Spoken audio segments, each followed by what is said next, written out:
ready for rumble. So GB ay ang mo GB ay mo dagan karong adlaw for up to 200 meters per hour. Wait lang gago. Boy, piste. Dagan na din sila dira guys with 200 kilometers per hour. Idagan na sila katulong.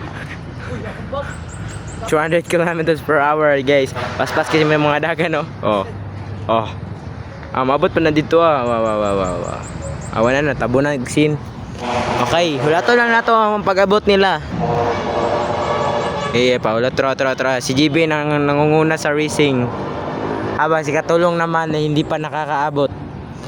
Stamina, yun si Katulong humahabol na. With the rumble, waiting for the transition, okay? Si GB ay naglalakad na sa Gedli in the left and the right.